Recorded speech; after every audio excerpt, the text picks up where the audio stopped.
گاڑی میری ہے اور میں کسی کو بھی اپنی گاڑی چلانے کی اجازت نہیں دیتا۔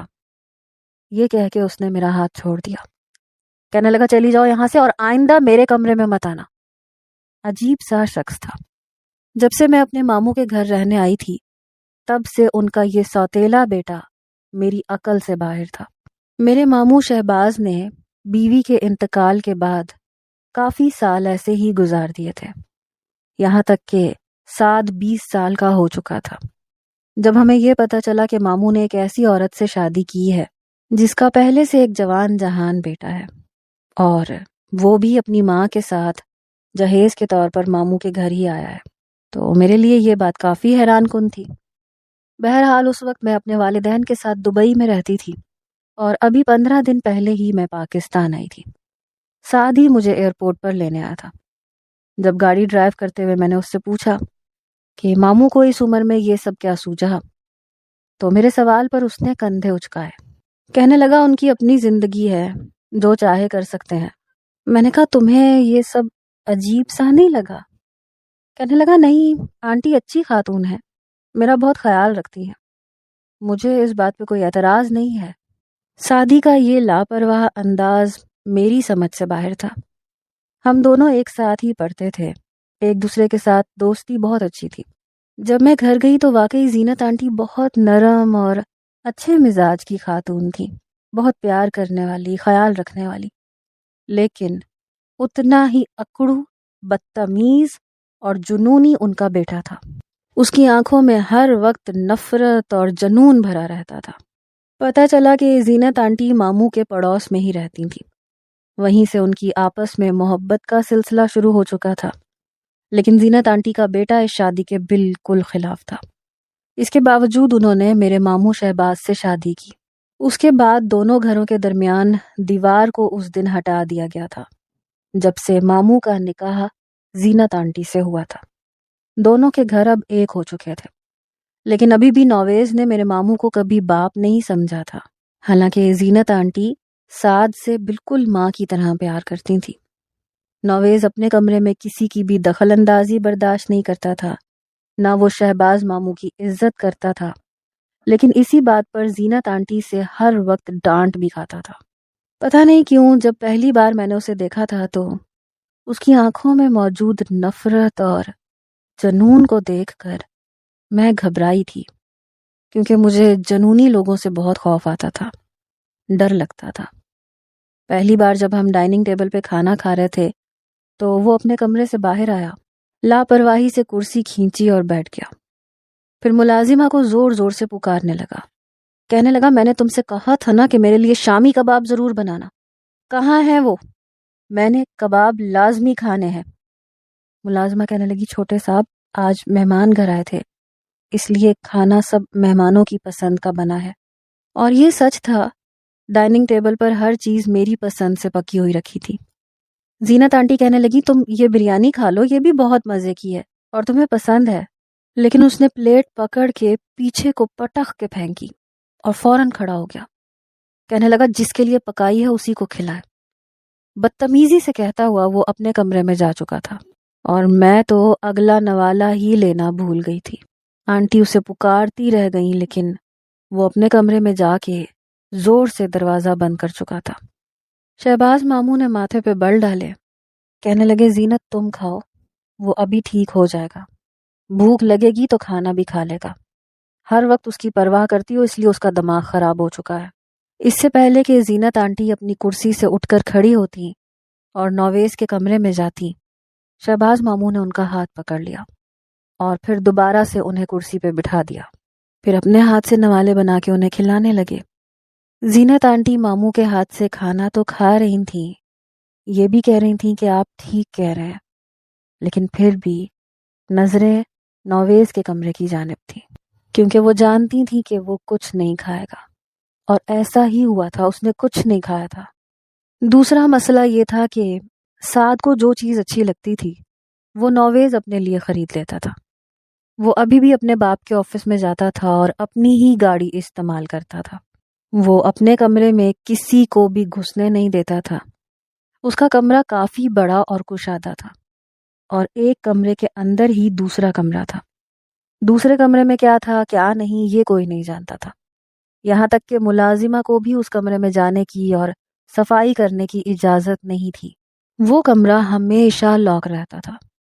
یوں تو یہ شہباز ماموں کے پاس بھی چھوٹی گاڑی موجود تھی، لیکن وہ ڈرائیور چلاتا تھا۔ مجھے یہاں آئے ہوئے 10 سے 15 دن ہو چکے تھے، لیکن اس دوران میں نے ایک بار بھی نویز کو سیدھے منہ بات کرتے ہوئے نہیں دیکھا تھا۔ ذرا ذرا سی بات پہ لڑتا تھا، جھگڑا کرتا تھا، الجھتا تھا، اور اس کے یوں چلانے پہ میں ڈر جاتی تھی۔ شاید میں اکلوتی تھی اپنے ماں باپ کو صرف پیار اور محبت کرتے دیکھا تھا، اس لیے اس شخص کی عادت مجھے بالکل بھی پسند نہیں تھی۔ ہر وقت غصے میں رہتا تھا، اپنے مزاج کے خلاف ایک چیز بھی برداشت نہیں کرتا تھا۔ مجھے لائبریری سے کچھ کتابیں لینی تھی۔ جب میں نے سعد سے کہا تو وہ کہنے لگا کہ ڈرائیور تو گھر پہ موجود نہیں ہے، ایسے کرو نویز کے کمرے سے چابی لا کے دے دو، ویسے بھی وہ گھر پہ نہیں ہے، جم گیا ہے، شام سے پہلے نہیں آئے گا، اتنی دیر میں تم لائبریری سے اپنے مطلب کی کتابیں لے آؤ۔ میں نے کہا مجھے نہیں جانا اس کے کمرے میں، وہ اکڑو قسم کا انسان مجھے ایک نظر بھی اچھا نہیں لگتا۔ سعد کہنے لگا میں کون سا تمہیں ہمیشہ کے لیے اس کے کمرے میں جانے کے لیے کہہ رہا ہوں، جاؤ جا کے چابی لے آؤ، ویسے بھی یہ گھر صرف اس کی ماں کا نہیں ہے، میرے باپ کا بھی ہے، جیسے اس کا ہر چیز پر حق ہے میرا بھی ہے، سمجھی؟ اب جاؤ چابی لے کے آؤ، میں دیکھتا ہوں وہ کیسے روکتا ہے۔ اس کے باپ کی گاڑی تھوڑی ہے، زینت آنٹی کی ہے، اور وہ اب میرے باپ کی بیوی ہے، تو ان کی ہر چیز ہماری ہوئی، بس یہ نویز ہی باز نہیں آتا تیری میری کرنے سے۔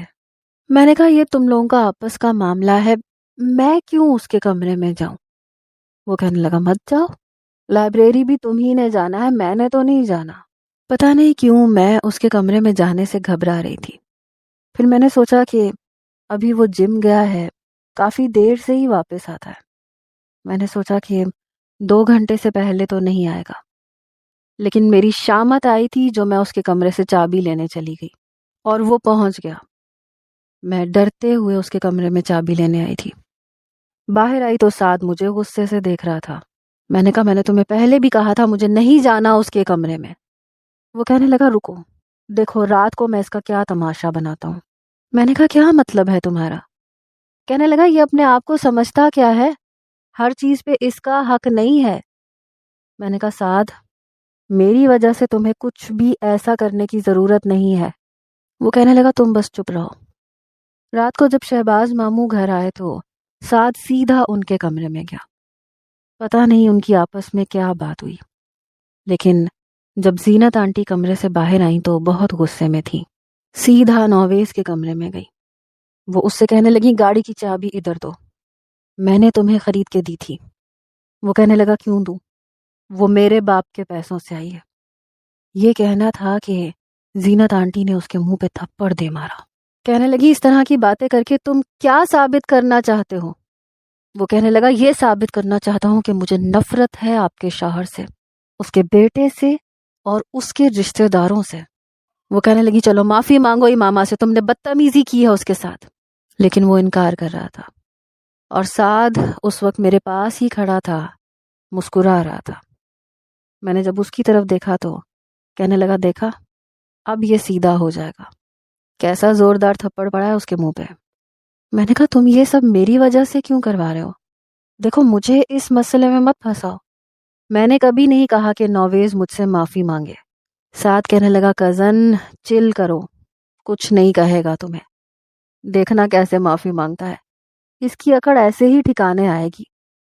پتہ نہیں سعد کو کیا تھا، میں ابھی اسے کچھ کہنے ہی والی تھی جب کمرے کا دروازہ کھلا اور وہ بڑے غصے سے میرے سامنے آ کے کھڑا ہوا۔ جس نفرت سے وہ مجھے دیکھ رہا تھا میں 2-4 قدم پیچھے ہٹی۔ پھر اس نے کہا آئی ایم سوری۔ یہ کہہ کے اس نے میرا ہاتھ پکڑا، میری ہتھیلی پہ گاڑی کی چابی زور سے رکھی اور واپس اپنے کمرے میں چلا گیا۔ زینت آنٹی میرے پاس آئیں، کہنے لگی بیٹے یہ تم رکھ لو، جب تم نے جہاں جانا ہو تم جا سکتی ہو، آئندہ یہ تمہیں منع نہیں کرے گا۔ میں نے کہا نہیں آنٹی میں ڈرائیور کے ساتھ چلی جاؤں گی، آپ پلیز یہ چابی رکھ لیں، میں نہیں چاہتی کہ میری وجہ سے کوئی بدمزگی ہو۔ وہ کہنے لگی نہیں، اب یہ گاڑی لے کے تم جہاں چاہے جا سکتی ہو۔ یہ کہہ کے انہوں نے اپنی آنکھوں کے کناروں سے آنسو صاف کیے اور پھر شہباز ماموں کے کمرے میں چلی گئیں۔ سعد مجھے کہنے لگا دیکھا کیسے سیدھا ہوا، مجھے اس کی اکڑ کو ٹھکانے لگانا آتا ہے۔ ایک بار سعد مجھ سے کہنے لگا ڈیئر کزن، اس کے کمرے میں ایک اور کمرہ ہے۔ میں نے کہا ہاں میں نے دیکھا تو تھا۔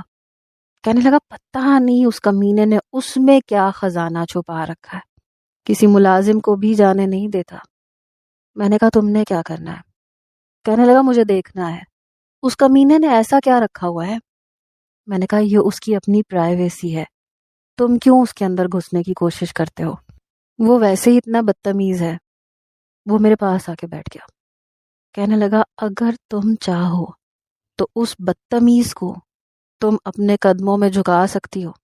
میں نے حیرت سے سعد کو دیکھا تھا۔ کہنے لگا سچ کہہ رہا ہوں، تمہیں اپنی کوالٹی کا اندازہ نہیں ہے۔ میں نے کہا میں تمہاری بات نہیں سمجھی۔ کہنے لگا دیکھو نا یار، کتنی بور بور سی زندگی ہے، اس میں کچھ ایڈونچر ہونا چاہیے، کیا خیال ہے؟ ہم بچپن سے ہی مل کر الٹی شرارتیں کرنے کے عادی تھے۔ میں نے کہا میں تمہاری بات نہیں سمجھی۔ کہنے لگا پیار کا تھوڑا سا ناٹک کر لو، اس سے وہ کمرہ کھلوا لو تاکہ پتہ چلے وہاں کیا ہے، تو میں تمہیں 1,00,000 دوں گا۔ میں نے اسے کہا تم نے شکل بھی دیکھی ہے 1,00,000 کی کبھی؟ شہباز ماموں تمہیں مہینے کے 10,000 نہیں دیتے اور تم 1,00,000 کی بات کر رہے ہو۔ میرے ماموں شروع سے ہی کنجوس تھے، ان کا کاروبار بھی بہت معمولی سا تھا، بس مناسب کماتے تھے۔ سعد کہنے لگا یہ اس وقت کی بات ہے جب ابا کی شادی نہیں ہوئی تھی۔ تمہیں نہیں پتا زینت آنٹی بہت امیر ہیں، ان کے پہلے شوہر کے پاس بہت ساری جائیداد ہے جو اب زینت آنٹی کے نام ہے، اور شادی ہونے کے بعد ظاہر سی بات ہے سب کچھ میرے باپ کا ہے، اور جو کچھ میرے باپ کا ہے وہ میرا ہے۔ زینت آنٹی سے میں جب بھی جتنے بھی پیسے چاہوں مانگ سکتا ہوں، بس مجھے اس کی اکڑ کو ٹھکانے لگانا ہے، مجھے اسے گرانا ہے۔ کمرے پہ بڑا روب جماتا ہے، میں دیکھنا چاہتا ہوں اس کمرے میں ایسا بھی کیا ہے جو یہ کسی کو جانے نہیں دیتا۔ میں نے کہا اب میں اس میں کیا کر سکتی ہوں؟ وہ کہنے لگا تم خوبصورت ہو، بس تم اس سے تھوڑا سا پیار کا ناٹک کر لو، یہ تمہاری محبت میں بہت جلد مبتلا ہو جائے گا۔ جیسے ہی یہ تمہاری محبت کا دم بھرنے لگے تو تمہیں اس سے دروازہ کھول کے کمرہ دیکھنے کی ڈیمانڈ کرنی ہے۔ میں نے کہا مجھے ایسی کوئی دلچسپی نہیں ہے کہ میں یہ سب کچھ کروں۔ وہ کہنے لگا 1,00,000 دوں گا، ایڈونچر کا ایڈونچر، مزے کا مزہ، دیکھو وقت تو تمہارا بھی اچھا گزر جائے گا۔ میں نے کہا سعد مجھے یہ اچھا نہیں لگتا۔ وہ کہنے لگا جانے دو جانے دو، تم ڈرتی ہو اس لیے نہیں کرتی یہ سب۔ میں نے کہا میں نہیں ڈرتی، لیکن سچی بات تو یہ تھی کہ میں واقعی نویس سے ڈرتی تھی، لیکن میں اپنی کمزوری سعد پر ظاہر نہیں کرنا چاہتی تھی۔ وہ کہنے لگا اگر نہیں ڈرتی تو پھر ہاتھ ملاؤ، کرو وعدہ۔ پھر میں نے پتہ نہیں کیوں سعد سے وعدہ کر لیا۔ وعدہ کر تو لیا تھا لیکن میں جانتی تھی کہ میں اسے نبھا نہیں پاؤں گی۔ وہ تو مجھ سے بات تک نہیں کرتا تھا، اور پھر محبت میں مبتلا کرنا مجھے مشکل لگ رہا تھا، کیونکہ وہ مجھے نظر اٹھا کے بھی نہیں دیکھتا تھا۔ مجھے بھی اس سے کوئی خاص دلچسپی نہیں تھی، لیکن میں وعدہ کر چکی تھی، میں شرط لگا چکی تھی، اور میں سعد سے ہارنا نہیں چاہتی تھی۔ پہلی بار میں نے اس کو اس وقت غور سے دیکھا تھا، وہ ٹیبل پر کھانا کھا رہا تھا، اور آج اس کی من پسند چیز میں نے خود بنائی تھی اپنے ہاتھوں سے۔ اسے کھیر بہت پسند تھی۔ پہلا نوالا لیتے ہوئے اس کے ماتھے کے بل ٹھیک ہوئے، پھر ملازمہ سے کہنے لگا سکینہ اماں آج آپ نے کھیر بہت مزے کی بنائی ہے، روز ایسی ہی بنایا کیجئے نا۔ سکینہ اماں کہنے لگی کھیر میں نے نہیں بنائی چھوٹے صاحب، یہ تو امامہ بی بی نے بنائی ہے۔ یہ سن کر اس نے برجستہ میری طرف دیکھا تو میں ہلکا سا مسکرائی۔ اس نے نظریں دوبارہ سے فوراً اپنی پلیٹ پر مرکوز کر لیں، پھر چپ چاپ کھاتا رہا۔ اس کا یوں کھیر کھانا مجھے اپنی پہلی کامیابی لگ رہا تھا۔ میں بڑی خوش تھی۔ اگلے روز جب میں کچن میں گئی اور ملازمہ سے پوچھا کہ بتاؤ نویس کو کھانے میں کیا پسند ہے، تو وہ کہنے لگی کہ وہ شامی کباب بہت شوق سے کھاتے ہیں، لیکن آپ کیوں پوچھ رہی ہیں؟ میں نے کہا ٹھیک ہے، فریج میں سے گوشت نکالو اور چنے کی دال بھی مجھے دو، کباب میں بناؤں گی۔ ملازمہ میری بات سن کے کچھ حیران تھی، پھر اس نے مجھے سارا سامان نکال کے دے دیا۔ میں نے شامی کباب خود بنائے، بریانی بھی بنائی۔ ٹیبل پر جب وہ آیا تو کباب دیکھ کر اس نے سب سے پہلے کباب اپنی پلیٹ میں ڈالے، اور میں جانتی تھی کہ اسے یہ بھی پسند آئیں گے کیونکہ کھانا میں واقعی بہت اچھا بناتی تھی۔ اس بار اس نے ملازمہ سے نہیں پوچھا تھا، بلکہ چپ چاپ کانٹے سے کباب کھاتا رہا اور گاہے بگاہے مجھے دیکھتا رہا۔ جب تیسرے روز میں نے ملازمہ سے پوچھا کہ بتاؤ نویز کو اور کیا پسند ہے، تو میں نہیں جانتی تھی کہ وہ کچن کے دروازے پہ کھڑا سن رہا ہے۔ ملازمہ نے کوئی جواب نہیں دیا۔ میں نہیں جانتی تھی وہ دروازے کے پیچھے ہاتھ باندھے کھڑا مجھے دیکھ رہا ہے۔ ملازمہ مجھے جواب دینے کے بجائے کچن سے باہر جا چکی تھی۔ میں اس وقت اپنے لیے چائے کا پانی رکھ رہی تھی جب میں نے کہا، بتائیں نا سکینہ اماں، نویز کو اور کیا کیا کھانے میں پسند ہے؟ یہ کہتے ہوئے میں نے جیسے ہی پلٹ کے دیکھا تو کچن میں ملازمہ نہیں تھی، صرف نویز کھڑا تھا اور مجھے ہی دیکھ رہا تھا۔ میری تو جیسے جان نکلی۔ میں نے فوراً سے اپنا رخ بدلا اور چائے کی پتی کیتلی میں ڈالنے لگی۔ وہ ایک ایک قدم اٹھاتا ہوا میرے قریب آیا، کہنے لگا، مس امامہ رضوان، اس بات کا مطلب جان سکتا ہوں؟ میں بری طرح سے گھبرا گئی، اب کیا جواب دوں؟ میں نے کہا، کس بات کا؟ کہنے لگا، میری پسند کے کھانے بنانے کا اور ملازمہ سے میری پسند پوچھنے کا۔ کیوں کر رہی ہیں آپ یہ سب؟ میں سمجھ نہیں پا رہی تھی کہ اسے کیا جواب دوں۔ میں نے کہا، آپ چائے پیئیں گے؟ کہنے لگا، جی نہیں، بس اپنے سوال کا جواب چاہیے۔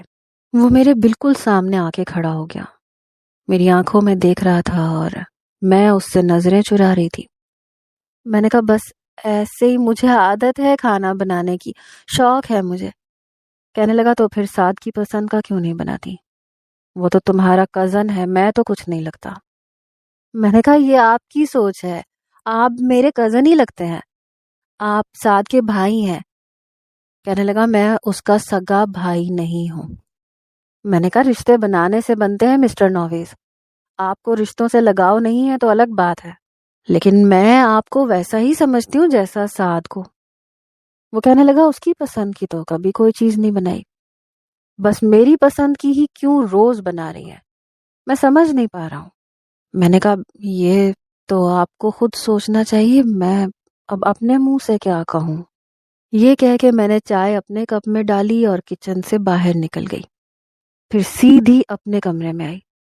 میرا دل زور زور سے دھڑک رہا تھا، سمجھ نہیں آ رہا تھا جو میں کر رہی ہوں وہ ٹھیک ہے کہ نہیں۔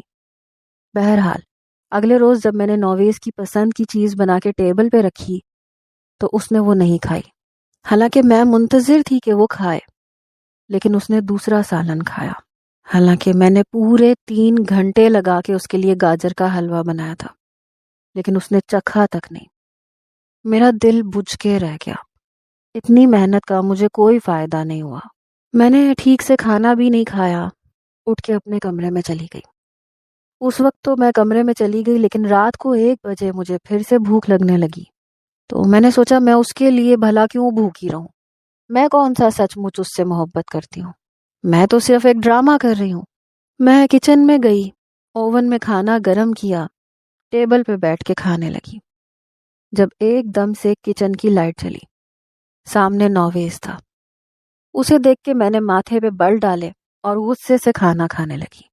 اس نے فریج کھولا، گاجر کا حلوہ نکالا، پیالی میں ڈالا اور اوون میں رکھ دیا۔ جب حلوہ گرم ہو گیا تو اسے اوون میں سے نکال کے کچن میں رکھے گول میز کی کرسی کھینچ کے وہاں بیٹھ گیا، بالکل میرے سامنے، اور پہلا چمچ منہ میں ڈال کے کہنے لگا، کھویا کم ڈالا ہے، چینی بہت زیادہ ہے، بالکل مزے کا نہیں ہے۔ میں پہلے ہی تبھی بیٹھی تھی، میں نے کہا تو مت کھائیں، میں نے تو آپ کو مجبور نہیں کیا، لیکن وہ کھا رہا تھا اور مجھے بھی دیکھ رہا تھا۔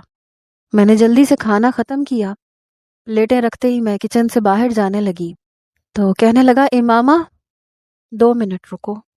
میں وہیں کھڑی ہو گئی، پر میرا دل زور زور سے دھڑک رہا تھا۔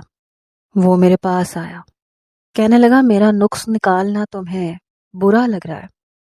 میں نے کہا ہاں لگ رہا ہے برا، میں نے پورے 3 گھنٹے محنت کی اور آپ نے نقص نکال دیا، کوئی جھوٹی تعریف ہی کر دیتے۔ میری بات سن کے وہ چپ سا ہو گیا، کچھ دیر مجھے دیکھتا رہا، پھر فوراً سے نظریں بدل گیا، پھر آنکھیں بند کر کے نفی میں سر ہلانے لگا۔ اس کے چہرے کی رنگت کچھ بدلنے لگی تھی۔ پھر فٹافٹ سے وہ اپنے کمرے میں چلا گیا اور دروازہ بند کر دیا۔ میرے لیے وہ نوجوان پتہ نہیں کیوں ایک الجھی ہوئی پہیلی تھا۔ اگلے روز جب وہ واپس آیا تو میں اس کے کمرے میں گئی۔ پورا کمرہ بکھرا پڑا تھا۔ میں نے سب سے پہلے اس بند کمرے کو کھولنے کی کوشش کی، لیکن اس کمرے کو لاک لگا ہوا تھا۔ میں پہلے تو مایوس ہو کے کمرے سے باہر نکلنے لگی، لیکن پھر سوچا کہ اس کے کمرے کی صفائی کر دیتی ہوں، کچھ اور مجھ سے متاثر ہو جائے گا۔ میں نے اس کا پورا کمرہ صاف کیا، شیشے کی طرح چمکا کے رکھ دیا۔ پھر اس کی الماری کھولی تو کپڑوں کا ڈھیر مجھ پہ گرا۔ میں نے وہ بھی سارے استری کیے، اس کی پوری الماری ٹھیک کر دی۔ میرا پورا دن اسی میں لگ چکا تھا، لیکن پھر میں کچن میں گئی اور اس کے لیے پاستا بنایا۔ جب وہ آفس سے واپس آیا تو میں اسی کی منتظر تھی کہ دیکھوں اس کا کیا ری ایکشن ہوتا ہے۔ وہ اپنے کمرے میں ہی سیدھا جاتا تھا۔ جیسے ہی وہ اپنے کمرے میں گیا، کچھ دیر کے بعد کمرے سے باہر آیا۔ ایک نظر اس نے مجھے دیکھا، میں مسکرا رہی تھی۔ پہلی بار میں نے اسے مسکراتے ہوئے دیکھا۔ مسکرانے سے اس کے رخسار پہ ڈمپل پڑتا تھا، ایک بھرپور مسکراہٹ اس کے چہرے پہ پھیلی ہوئی تھی، اور پھر وہ دوبارہ کمرے کا دروازہ بند کر چکا تھا۔ جب کھانے کی ٹیبل پہ بیٹھا تو سب سے پہلے اس نے پاستا پلیٹ میں ڈالا۔ پاستا تو سعد کو بھی بہت پسند تھا۔ سعد جب کھانا کھانے بیٹھا تو پاستا کھا کے میری بہت تعریف کرنے لگا، کہنے لگا واہ کزن پاستا بنایا ہے کیا؟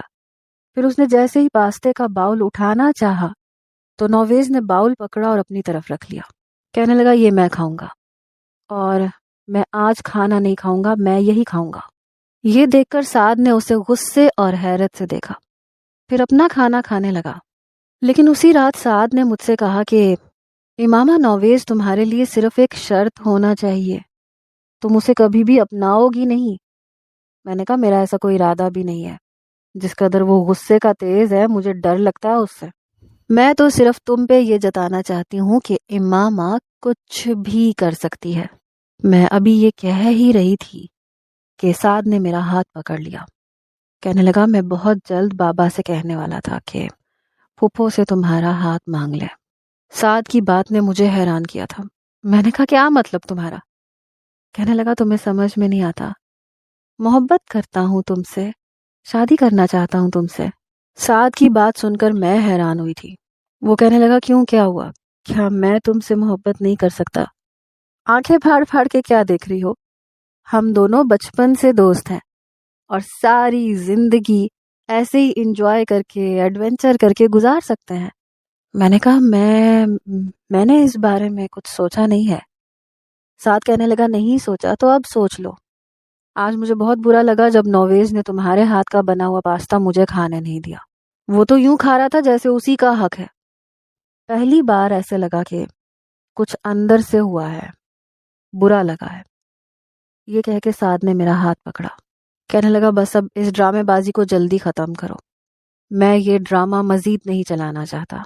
میں نے کہا لیکن یہ سب کچھ تم ہی نے شروع کروایا تھا، اور میں اب وہ کمرہ دیکھنا چاہتی ہوں کہ آخر اس کمرے میں کیا ہے۔ تم نے تو مجھے بھی اس کمرے کو دیکھنے کے تجسس میں ڈال دیا، اب مجھے چین نہیں آ رہا۔ یہ سن کے سعد کہنے لگا یہ تو ہے، لیکن جس طرح سے وہ تم پہ حق جتانے کی کوشش کر رہا ہے مجھے برا لگ رہا ہے ماما۔ اب نویز اپنا ہر کام بلا جھجک مجھ سے کہنے لگا۔ ایک بار جب میں اس کے کپڑے پریس کر کے اس کے کمرے میں آئی تو وہ صرف پینٹ اور بنیان پہنے ہوئے تھا، تولیے سے اپنا سر صاف کر رہا تھا۔ میں کمرے کے دروازے پہ کھڑی ہو گئی، کہنے لگا اندر آؤ، وہاں کیا کر رہی ہو؟ میں نے کہا نہیں بس یہ اپنی شرٹ پکڑ لو۔ لیکن اس نے شرٹ کے ساتھ ساتھ میری کلائی پکڑ لی اور مجھے بھی اپنے کمرے کے اندر کھینچا، اور کمرے کا دروازہ بند کر دیا۔